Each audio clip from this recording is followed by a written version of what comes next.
And we're back with Marc Surdyka. Marc, you're back on. It's been a few episodes at this point. Last time we chatted, we talked about tendon pain, and that the YouTube video, the podcast, have been really well received, or at least there's kind of a lot of listens or a lot of watches. How have you been since then? I've been good, Chris. Thanks for having me back. Yeah, I was actually kind of surprised at how well that video did, especially since I've made a lot of tendinopathy videos in the past, but individual diagnoses. But I guess that was a good way to just kind of describe an overall framework for most tendon issues.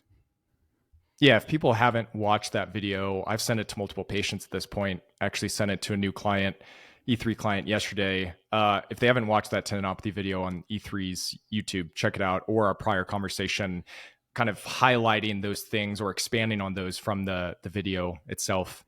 Today, we're going to do another debunking episode. It's been a while. This is number 7. We're going to discuss all things knee valgus, which by the time this episode comes out, there'll be a YouTube video on knee valgus. The last episode was on continuing ed courses, 178. There was shoulder impingement, 130, gluteum amnesia, 124. If people want to go to some of these prior debunking episodes with me and Marc, please check them out. But today we're going to do knee valgus, the good, the bad, the ugly, addressing some misconceptions. Marc, let's start with trying to define what knee valgus even is.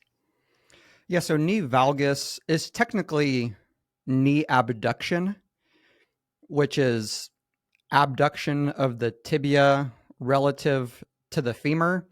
And that sounds kind of confusing, but if you think about the hip, when the hip is abducting, if you think about the distal aspect of the femur, the part of the femur down by the knee, that part of the femur is moving further away from midline, right? It's being abducted.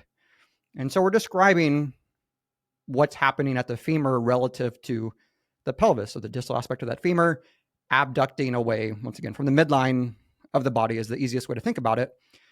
So for knee abduction, even though like with valgus, right, we're thinking about the whole knee kind of moving toward the midline. That's what it looks like. We're describing the tibia relative to the femur. And if you're thinking about kind of the same thing, the distal aspect of the tibia, the distal aspect of the tibia is moving away from the midline, right? So it's this abduction of the tibia relative to the femur. Now, when most people think about knee, and actually it makes more sense when you think about how kind of static posture is described. So static standing, most people have about 5 to 10 degrees of, this knee abduction, this knee valgus. And, back in PT school, maybe you learn that it's described as genu valgum, right? That natural 5 to 10 degrees. And then you might hear people who have more than that being described as having this quote unquote excessive genu valgum or knock knees, right? So it's describing just that natural 5 to 10 degrees of knee abduction, this tibial abduction relative to the femur that most people have. Now, when most people describe knee valgus, they're describing a movement or movements, they're describing what they observe. And it's often described as dynamic knee valgus. So for something like a squat, a bilateral squat, that observation might be internal rotation and adduction of the hips and pronation of the feet, resulting in the knees both moving toward the midline of the body. And partially that's because we don't have muscles that abduct the tibia the same way that muscles abduct the hip, so like the knees moving toward the midline of the body, this knee valgus is generally a combination of things happening at the hip, knee, foot, and ankle. And you mentioned in the blog, if people want to read it, and in the YouTube video, there's just different types of knee valgus. Can you discuss what you meant by that or what you mean and dive further into it? Yeah, just like they're not necessarily different types, but just the fact that not all knee valgus is created equally, especially as it relates to injury. So when we're thinking about knee valgus and whether it may or may not be associated with a greater risk of injury, we're thinking about different aspects of that knee valgus. So the speed at which it occurs is important. The forces or loads that certain knee structures have to tolerate, the knee flexion range of motion at which it occurs, and that's going to influence the forces or loads certain knee structures have to tolerate. Whether the movement is single leg or double leg, right? Double leg, those forces and loads are going to be distributed more equally between the legs, probably. And then whether the movement is planned, predicted, or reactionary. And so most discussions around knee valgus, revolve around squats, sports, and running. And if we're thinking about all of those different factors, the speed, the forces, single leg, double leg, knee flexion, it makes sense if most people intuitively imagine that injuries associated with knee valgus are going to be greatest in sports like basketball, soccer, football, in which speeds are quick, high loads, and we'll get into that a little bit more later. Yeah, the squatting, commonly thought of knee valgus, or talked about the running, and then field sports or court sports. We'll dive into three of those, discuss kind of what's going on and when or if we should adjust or modify the knee valgus. We'll start with squatting, if that's all right with you, Mark. What causes knee valgus while squatting? I think it differs between untrained lifters and someone like a competitive power lifter or a competitive weightlifter. And I think the practical implications of that differences are they're going to be important to discuss. But I would just say there's a few things. I mean, there's a lot of reasons people say, knee valgus, like why it occurs.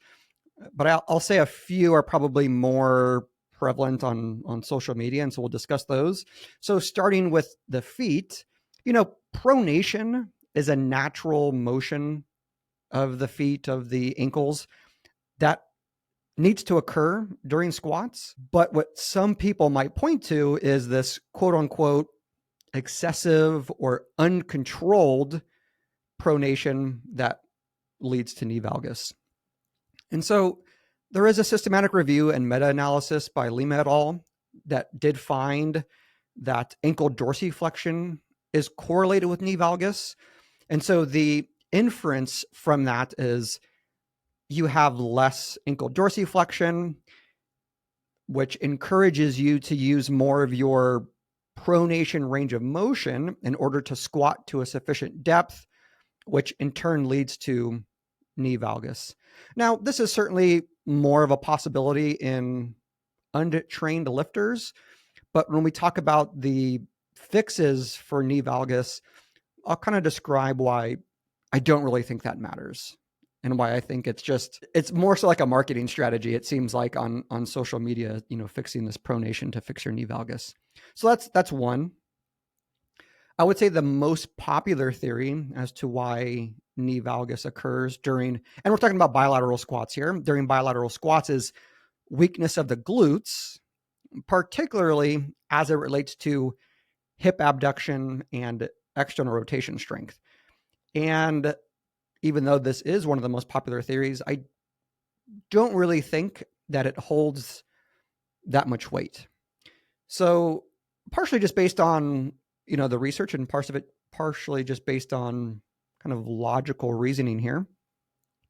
So if we're thinking about the research, different studies. So let's say there's one study, Bell et al., and they discovered that individuals who demonstrated knee valgus during an overhead squat actually had greater hip strength than those who didn't. And that's a bilateral squat. It's an overhead squat. People might say, well, that's different than, let's say, a barbell back squat. There's also a systematic review that looked at the association between hip muscle strength and knee valgus, and it found inconsistent results, meaning that some people were stronger, some people were weaker, and some people had no differences.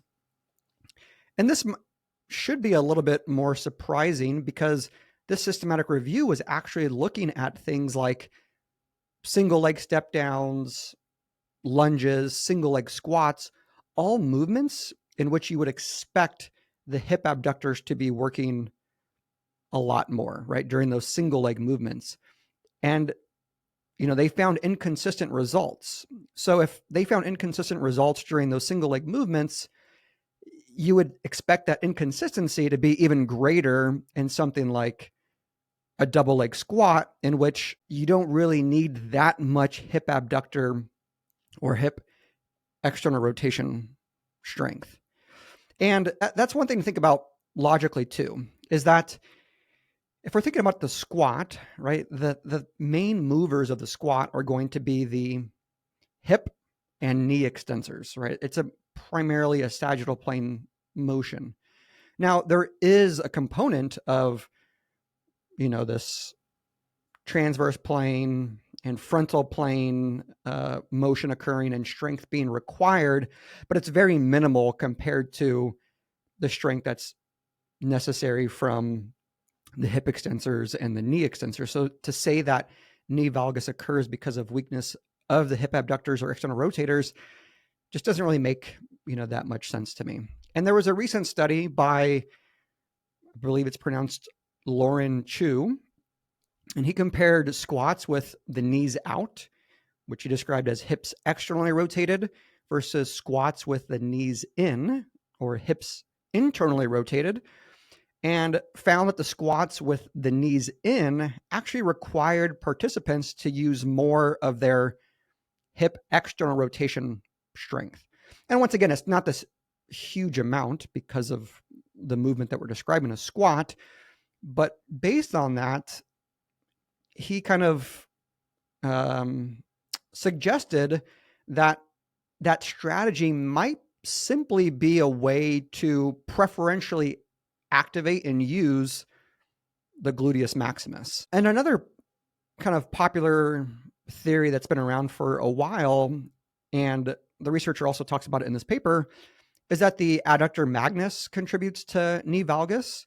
And the reason being is that the adductor magnus is a primary hip extensor. We've known this for quite some time. We've seen it in the hypertrophy literature. We've seen it in biomechanical modeling studies that the adductor magnus contributes to hip extension, especially at deeper ranges of hip flexion, range of motion. And so really the way I think about all of this research is that the gluteus maximus and the adductor magnus, the two primary hip extensors during a squat, are probably just kind of working together synergistically in a manner that allows you to move the most amount of weight, right? And they're going to create whatever strategy allows you to do that. And for some individuals, that might be observed as this dynamic knee valgus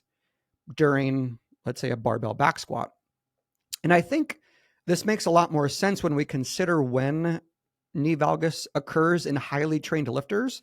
So if you watch, highly trained power lifter or Olympic weightlifter doing, let's say, a barbell back squat, it's very rare that you're going to see this dynamic knee valgus during their warm-ups, during their submaximal repetitions. However, as they approach their 1 rep max or as they perform their 1 rep max, this strategy of this knee valgus might occur. And so it goes back to, well, maybe the strategy is just emerging because it's the way the body is, recruiting the adductor magnus and the gluteus maximus to move up the most amount of weight possible. That's how I see it anyway, as it relates to a highly trained lifter. Now, for someone who's an untrained lifter and they're demonstrating this knee valgus, let's say during bodyweight squats, I don't really see that as a strength issue, more so as a lack of skill, lack of coordination, lack of practice. Nobody's going to get their first repetition or first 100 repetitions, let's say, quote unquote, correct for a movement that they've never performed before, whether it's a squat, a bench press, or a pull up. So that's kind of my, general thoughts as it relates to squatting. So just to summarize that section, yeah, maybe, a lack of ankle dorsiflexion could contribute to more pronation, which could contribute to more knee valgus. But as I said, don't really think it's an issue. Do I think it's a lack of hip abduction or external rotation strength? No, I think in trained lifters, it's more so just a strategy to preferentially, load or activate gluteus maximus and adductor magnus, untrained lifter, and doing that during, closer to a 1 rep max. Untrained lifter, probably just coordination, lack of practice, lack of skill. The untrained lifter, or someone's just a few months into learning squatting movements, different activities that may present with knee valgus, are you likely to cue them out of valgus? Are you going to just constrain them to see if it kind of finds its way out on its own? Do you care? What's your general recommendation for clinicians or coaches who are teaching someone who may not have much exposure to squatting or these other movements, how much wiggle room there is or should be in these contexts for newbie lifters? I mean, it might vary a little bit between rehab and performance. For performance, you might say, is this something that's going to contribute to improved performance over the long run? Is it something that the person is doing intentionally or predictably? Is it somewhat controlled? And, that's subjective. But if you don't think that, like if the technique is super inconsistent and you don't necessarily think it's going to lead to improved performance in the long run, sure, that might be something that you change, but I don't think it has to be any more complex than how you would teach technique for any other movement. And so it's a simple matter of showing the person maybe your preferred technique during a squat. And that might include trying to set them up for success, whether that's using the appropriate amount of weight, slightly changing their stance width, their foot position, etc. And then just allowing them to learn the movement. Once again, a person is not going to become an expert with regard to squatting on their first repetition, their first day, their first week, their first month. Like this, it might take a while. And sometimes that just requires less cueing over time, right? So they can kind of learn the strategy that best suits them over time. And then if that strategy reemerges, right, that knee valgus reemerges as they start to lift heavier and heavier loads, especially as they approach their 1 rep max, then you say, okay, well, maybe that's the strategy that allows them to move the most amount of weight. Was there more to that question?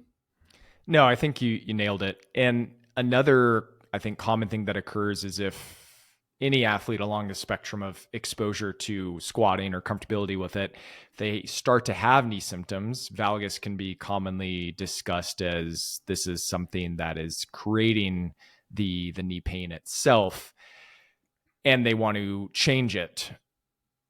Is there actually any evidence for increased knee pain with increased valgus during squatting based activities?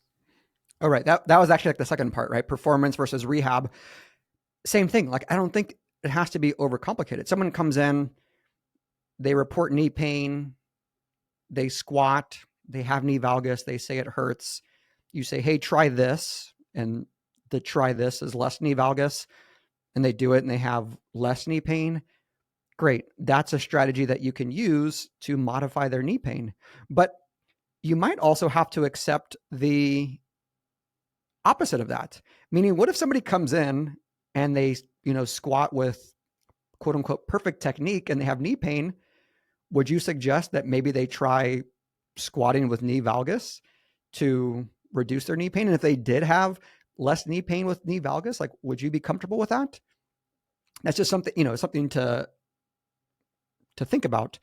Most people might not, and they might say, well, let me just modify their range of motion, let me modify their volume. But that is something to think about. And like for me, I wouldn't necessarily squat with knee valgus because that degree of hip internal rotation and hip adduction is uncomfortable for my hips, but yeah, so I think we can simplify our approach there, not overcomplicate it.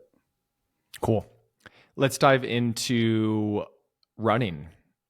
With similar question with running, why or what does it generally look like when there's knee valgus with running? And then do we need to change it? Well, I want to talk about a few more points for squatting, because I think that the main thing, and then we'll go into running. I think the main thing people think about with squatting too, when they see it, is it's going to harm the ACL, right? I think that's what most people associate knee valgus with, ACL tears. And there really is no risk of tearing your ACL during a bilateral squat. And the reason being is that when that knee valgus is present, like toward the bottom range of motion during a squat, even if it's a really heavy squat, the strain on the ACL is very minimal or virtually non-existent. So the risk of tearing your ACL there is probably just not going to happen, especially when we consider some of the other factors I described earlier, like the speed at which it happens. ACL tears in sport are occurring at, let's say, within 50 milliseconds. Although a squat might be fast, those forces aren't going through those knee structures, the ACL, at the same speed. You're doing it on two legs versus one leg. So those loads are being distributed through both legs. Like the same recipe for disaster that might be possible during sporting activities and movements just isn't there during a barbell back squat. Now, if somebody collapses, like those really extreme videos of, let's say, a power lifter going for a 1 rep max and they fold under the barbell and their knees completely blow out, that's not related to the knee valgus, and everything is being torn, ACL, MCL, meniscus, like, maybe fractures, like that's a different scenario than, someone just having knee valgus during their 1 rep max. Like you're not going to tear your ACL. And I don't know of any instances in which that occurs. And the same thing is true for, like, the MCL and any other knee structures that we want to talk about. And so for that, the traumatic injuries, I'm not worrying about it unless, there is this like catastrophic event that happens. And then for those overuse type injuries, once again, it's, can you make simple modifications? Like knee valgus doesn't change your body's ability to adapt. You're either adapting to the forces that you're undergoing and experiencing on a regular basis, or you're not. And knee valgus is just one strategy that you might, or like technical variable that you might manipulate to influence the distribution of those forces. So an example would be a heels elevated barbell front squat that's very upright. That's probably going to put more stress on your knees than, let's say, a low bar back squat with a very, forward trunk lean. That's going to probably put a little bit more stress on your low back and your hips. Neither one of those strategies is good or bad, but it may be more or less appropriate for a person given their goals or given their symptoms. If a person really wants to train their hip extensors, they may opt for a more, hip extensor dominant squat compared to someone who has low back symptoms with a certain amount of lumbar flexion. They might opt to not do that squat and instead do the upright squat because it reduces the stress in the low back. So that knee valgus doesn't just necessarily, change your ability to adapt to the stressors. Once again, it's thinking, is this beneficial for performance? If not, sure, let's modify it. Is it uncomfortable for the person? Sure, let's modify it. And I'm not necessarily saying you have to encourage knee valgus, right? Once again, it's asking yourself, is it appropriate for this person based on their goals, based on everything I know about them? So, if we're thinking about, should we fix knee valgus for a person, in going back to the trained lifter, you might say, well, how long has this trained lifter been demonstrating this knee valgus?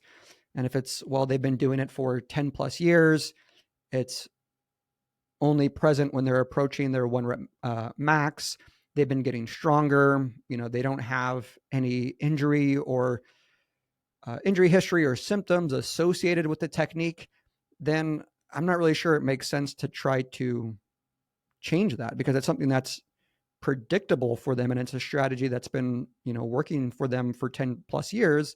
Whereas, once again, for that untrained lifter who's new to squatting, that might be something that would be beneficial to change for them in the long run in terms of improving their performance. Yeah, to that point, or still staying on the squatting topic, with the teaching squatting to a new individual, I'm thinking particularly like the middle school or high school athlete or non-athlete or individual that's rehabbing, and they just look like Bambi with every movement. And with squatting, if it's so obvious and so extreme to where their knees are literally tapping each other during a squat, maybe there's some adjustment to minimize the extremes. But that individual, their whole sense of where their body is in space is trying to figure it out with every new movement. And it's rare that you're going to see someone that looks extremely clunky on a squat that doesn't look clunky on other things. It's kind of like their whole system is trying to like figure it out and self-organize. And maybe it's minimizing some of the crazy extremes where there's just not they're too far deviated, but there's probably still a wide enough buffer for allowance of figuring it out as they just start to move. That's totally fine, totally acceptable. And you'll probably see that when you introduce deadlifts for them and running and cutting. Like, all of it's just going to look new and novel because it is, and that's okay.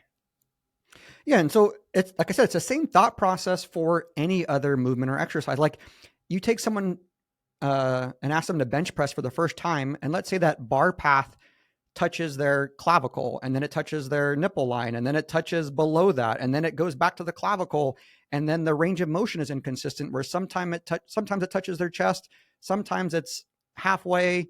It's like, it's all over the place. Like, yeah, that's something that you're going to cue and say, hey, this is what I'm looking for. But even then, on that first repetition, after you cue them, it's not going to be perfect. It's going to be something that improves with time. And then in terms of, other fixes for knee valgus, like I said, I really do think it's just a matter of, technical cues to give the person. I don't think it has to be anything too complicated. But going back to the ankle dorsiflexion example, like, what if somebody has reduced ankle dorsiflexion range of motion? Well, several things come to mind. One, it might not matter.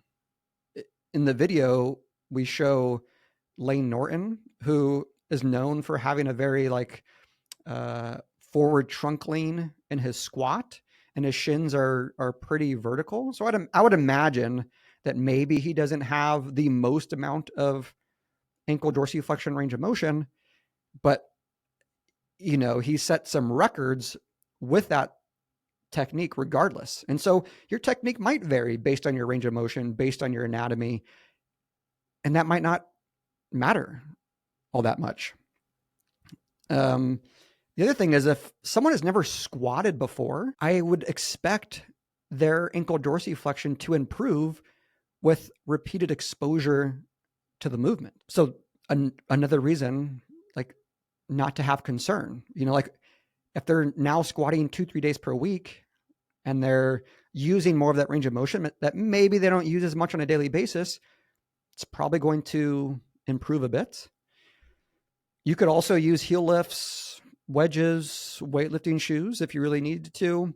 And then sure, you could, try to do some kind of ankle dorsiflexion drills or warm-ups if, you really wanted to improve that range of motion. Like I said, I don't really think it's that big of an issue for most people. I think the most common recommendation is like a band around the knees. And just based on the research, there's a narrative review from 2023 looking at all of the research relative to this. And really what they found is that a light band has no effect on knee valgus, and a heavy band might actually increase knee valgus. Now, people listening might say, well, I'm a coach, I'm a clinician, I have really good success using bands around the knees for people with knee valgus. And I would say, like, fine, if that works for you, no problem. I'm not necessarily opposed to it. I would say from a strength perspective, if someone's technique is improving, it's probably not necessarily because their hip abductor or external rotation strength is improving. And then you might also ask, could I get the same results without the use of a band, just, through the use of some other external cues, perhaps? That also made me think of, and it's still apparent, but like the old school Kelly Starrett days, where there's this really strong narrative around feet need to be straight. You need to screw those feet into the ground, really crank out the knees, and this just extreme focus on those other planes of motion with squatting, that like kind of rotational transverse plane setup, and really focusing on that as you descend, pushing the knees out as hard as you can. I used to really think about that, and it never felt smooth and it felt uncomfortable, as opposed to the cueing and the thought process of come down, come up, like this sagittal plane, whatever cue you want to use, but thinking of like, I'm pulling myself down and pushing up, whatever it is, that just in my mind makes more sense because it's a sagittally dominated activity than trying to set up and focus on these rotational aspects to your feet and your knees and your hips while squatting. Yeah. I mean, you probably don't need to do purposely do the extreme on, either end of that. And that's why I do talk about too, this, I say planned, predicted, or reactionary for the untrained versus trained lifter, because for the trained lifter, supposedly there are some coaches that purposely cue some knee valgus. So in that example, it would be planned. Predicted would mean that the person has done this enough to know that maybe they're not purposely doing knee valgus, but it's predictable for them because every time they approach their 1 rep max, they have some component of that. Versus reactionary is, maybe what we'll discuss a little bit more in sport, where it's not planned, it's not predicted, it's just kind of happening based on the circumstances. And so for that untrained lifter, it's likely not planned, it's likely not predicted. And once again, that may be where the cues come in to, change their technique for long-term performance if necessary. Let's dive into running, and then we'll end with the court, field sport, change direction, etc. With running, what are differences or similarities with some of the concepts that you just discussed with squatting? What's going on with running, and what should we think about? Yeah, I think running is probably even simpler. So dynamic knee valgus observed during a lateral step down test is not correlated with dynamic knee valgus during running. So if you want to see if somebody has knee valgus with running, you just have to have them run. You can't just assume it based on their squat or lateral step down. And then in terms of, is this knee valgus a risk factor for injury? So there is a 2019 systematic review that examined the biomechanical risk factors associated with running-related injuries that found limited evidence, indicated greater peak hip adduction in female runners developing patellofemoral pain and iliotibial band syndrome. And so this greater peak hip adduction often can be, visualized as an increase in knee valgus, kind of that knee moving toward the midline or crossing the midline. But I think the history in this context is Really important. So let's say you see a runner who maybe demonstrates this specific technique and they're experiencing some knee pain. You want to ask them their, history of running over the past month, 3 months, 6 months, 12 months, and their symptoms. And if somebody says, hey, I've been running for 10 years, haven't had any knee symptoms, but in the past 3 months, I've doubled my volume because I'm trying to prepare for a marathon. Well, you could either jump to the technique in their running, or you could jump to that history variable of they doubled their volume in the past 3 months. And the other 9.5 years that they've been running with this technique, they haven't had any issues. So the problem here is probably the volume, and it's the easiest thing to change. Now, same thing, runner comes to you, they have knee symptoms, and they haven't had any changes in their volume, no changes in their, let's say, their shoes, no changes in their life, their gym training, etc.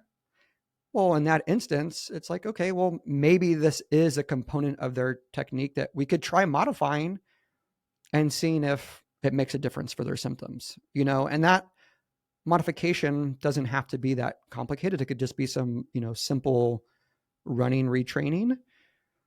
And that's also been borne out in the literature. So if a systematic review by Neil et al. And Brad Neal, we've had on the podcast twice now, that like if somebody has this type of knee pain, you could just do some simple running retraining and strengthening exercises, and that can lead to favorable outcomes.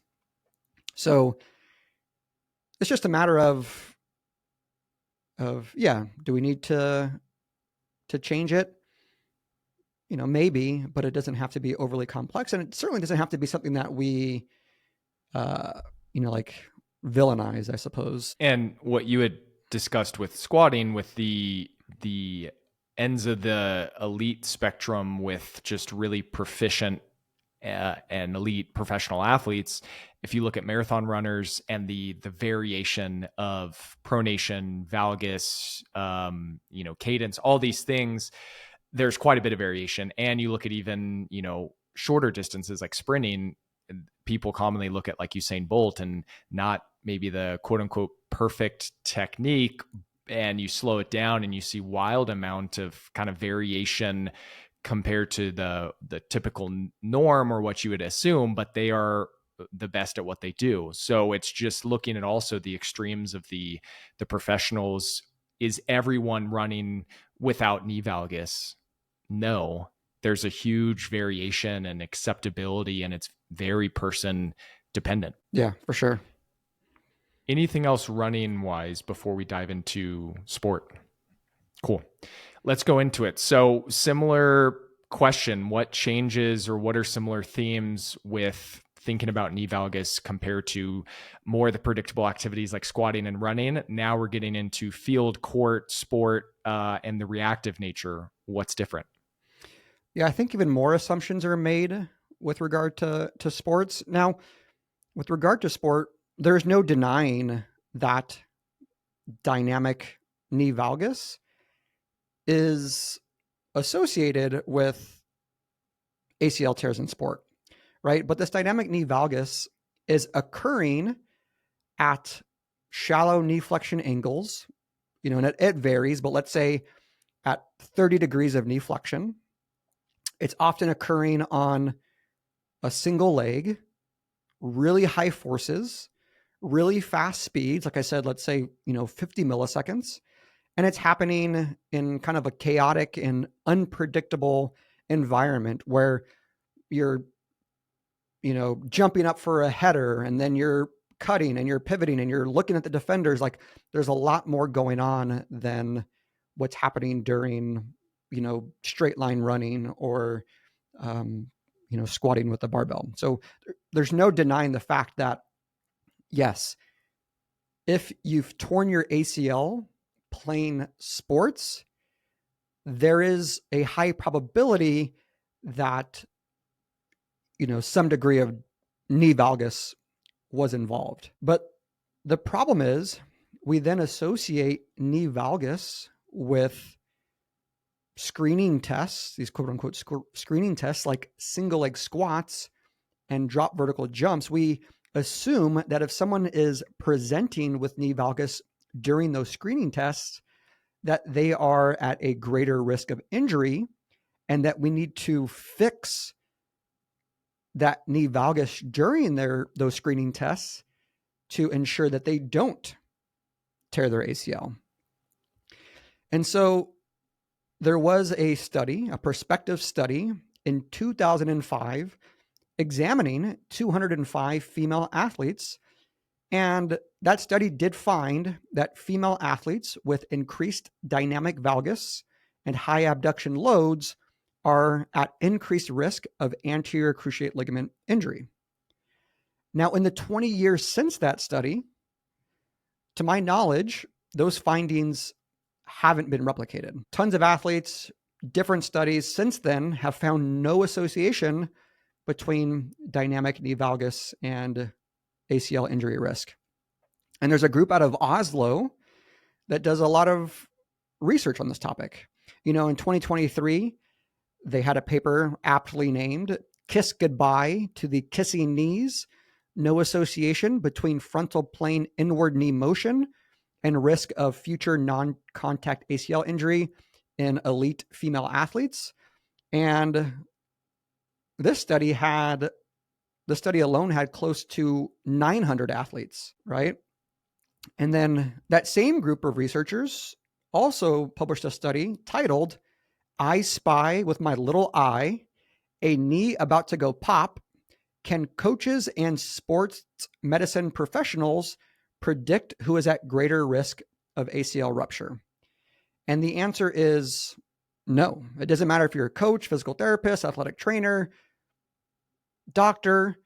You cannot predict who's going to go on to tear their ACL based on screening tests like, drop vertical jump, single leg squat, single leg step down. In fact, you'd be better off or you'd be no better than flipping a coin, right? Meaning that your ability to predict that would be about 50%. So you could do the same thing as just, flipping a coin, saying heads or tails to predict who is going to tear their ACL. And part of that is that injury is so complex and multifactorial. And these screening tests, which are done in a very they don't replicate the environment that's happening in sport, and they don't replicate all of the chaos and unpredictability of sport. And so it makes sense that they don't necessarily predict who's going to be at risk for tearing their ACL. And so even if we could predict injuries with some certainty, which the research up to this point demonstrates that we can't, some individuals who will display knee valgus won't go on to tear their ACL, and other individuals who don't display knee valgus, will go on to tear their ACL. And so Roald Barr, who is part of this research group out of Oslo, has actually done a really great free presentation that you can find on YouTube for Aspetar that, I recommend that you post in this description so people can watch it. And, he really goes into the methodology of all of this and breaks it down. So I recommend that. But really the solution here is to provide these injury prevention type programs to everybody, regardless if they display knee valgus or not. Because like I said, some people who display knee valgus won't go on to tear their ACL. Some people who display knee valgus won't go on to tear their ACL. Some people who don't display knee valgus will tear their ACL. So the solution here is, well, whatever strategy we're trying to implement to reduce the risk of ACL injuries, why not just apply that to everyone anyway to reduce the risk of ACL injuries across the board? And we've seen that strategy works. And we've also seen that strategy works even if the technique doesn't change during these biomechanical assessments.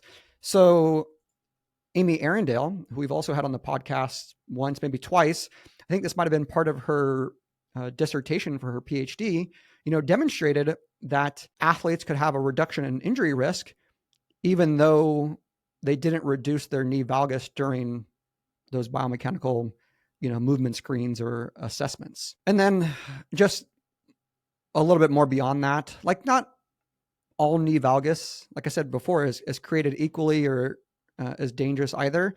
In the YouTube video, I think we show a clip of Tony Hawk landing the very first 900 and landing his 900.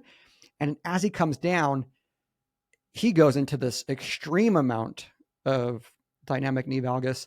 And I imagine that that's just his way of kind of, reducing the impact on landing, kind of absorbing some of those forces. And he's probably done that thousands of times. We see that in some other athletes. And once again, I don't necessarily encourage knee valgus for people who play sports. I think there's probably some coaches out there who say like, oh, if we practice this movement, we're going to improve your ability to tolerate this position, tolerate these forces so that you can reduce your risk of injury. I don't think you can reproduce the mechanism of an ACL tear in practice or in training in such a way that you would necessarily, reduce your risk of injury if that movement actually occurred in sport.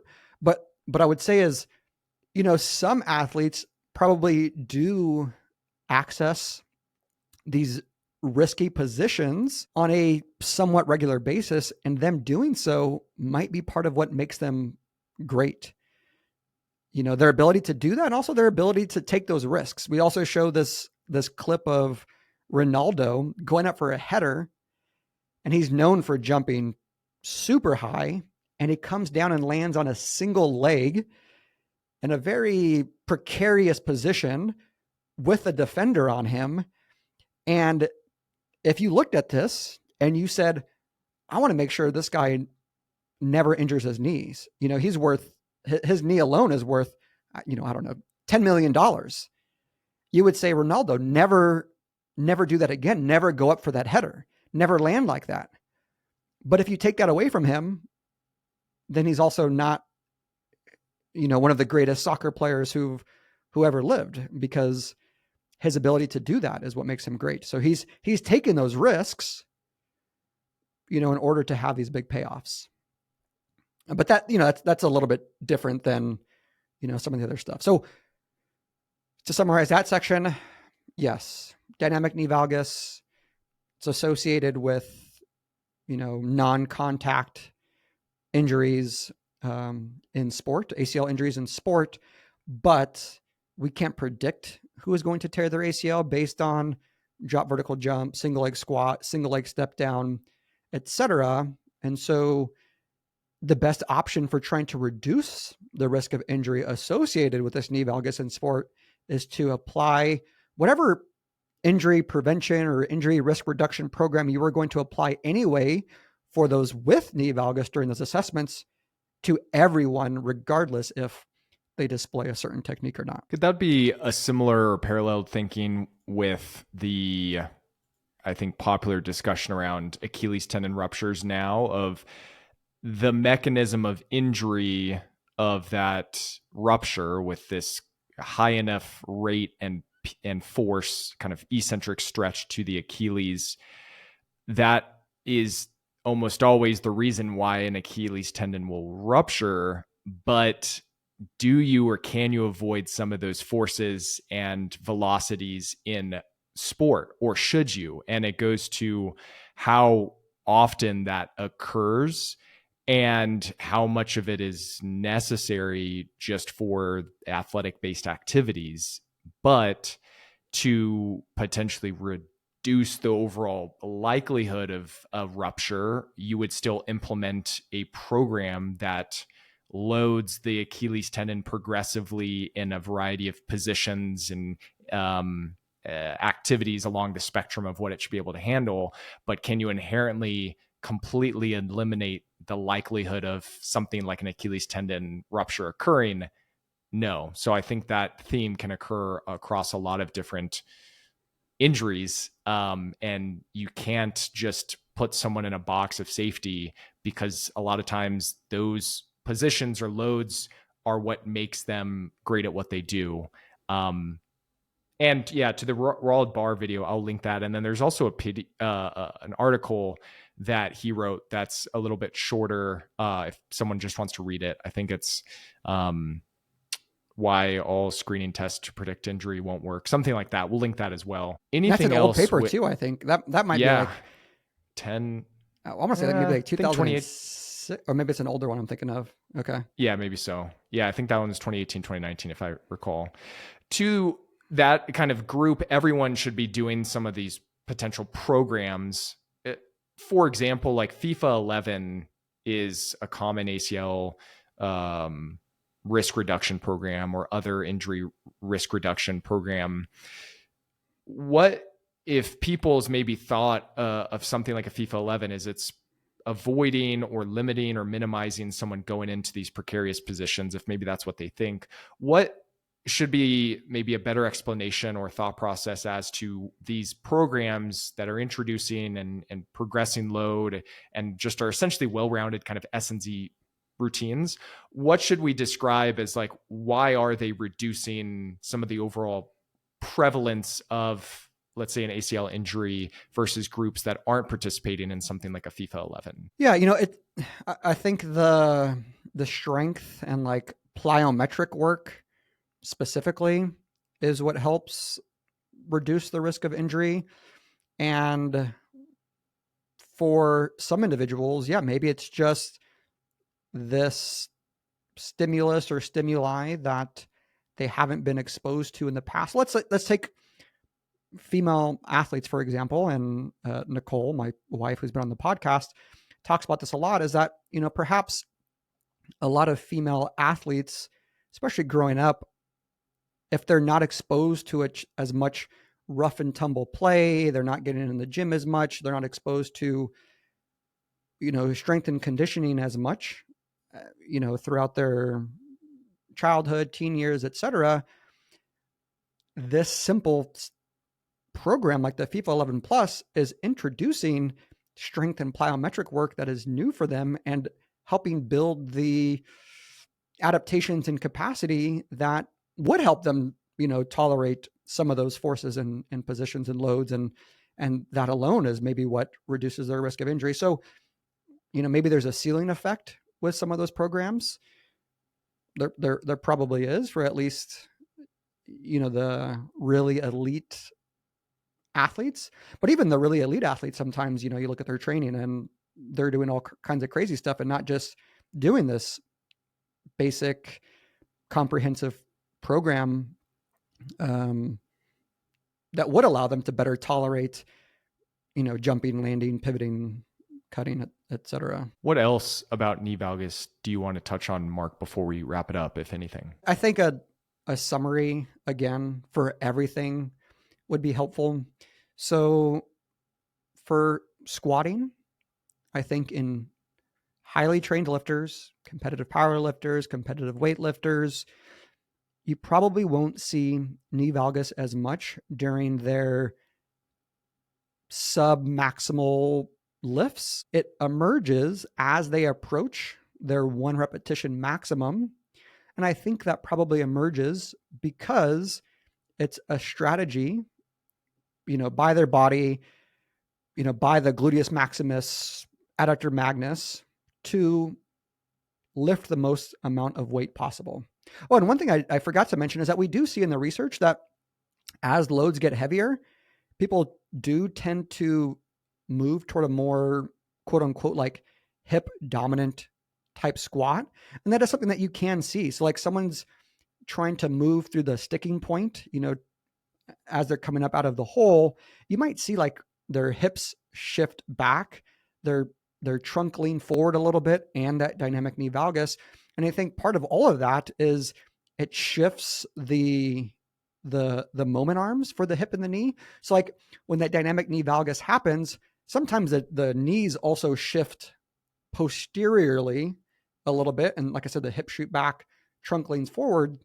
And that might just put the hips in a better position to, move the weight compared to the knee extensors.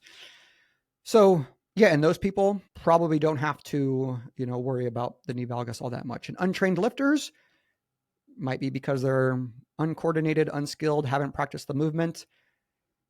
Give them a few cues, allow them the time and space to practice and get better. Probably don't have to worry about things like ankle dorsiflexion range of motion or hip abduction or external rotation strength. You can use other implements for improving that knee valgus if necessary, but probably not needed. I would change it because you want to improve their performance. If it's symptomatic, you can also modify it, but you don't necessarily have to villainize it. For runners, make sure you get a detailed history. If it's a technique that they've always used and the symptoms have only started after a change in their volume, probably look to their volume first. If there's, no other big things that stand out to you and you see the specific technique, you can just implement some simple running retraining strategies and, hip and knee strengthening exercises that have been shown to help with knee symptoms. Doesn't have to be too complex there. And then in sport, yep, knee valgus associated with ACL injuries, but we can't predict who is going to tear their ACL based on movement screening. And therefore, the best strategy is just to try to provide everybody with a comprehensive, strength and conditioning program to reduce their risk of ACL injury, but also their risk of other injuries. Great summary. We'll call it there, Marc. Thanks for providing this elaborate detail in knee valgus. For people who want to send this information to patients or watch it themselves in a more condensed manner, check out the YouTube video, the blog, and some of our previous debunking episodes if you want. And then we'll link the Rolled Bar video as well, because I think that's a great kind of attachment to this topic. All right, we'll call it there. Thanks, Marc. Thanks, Chris.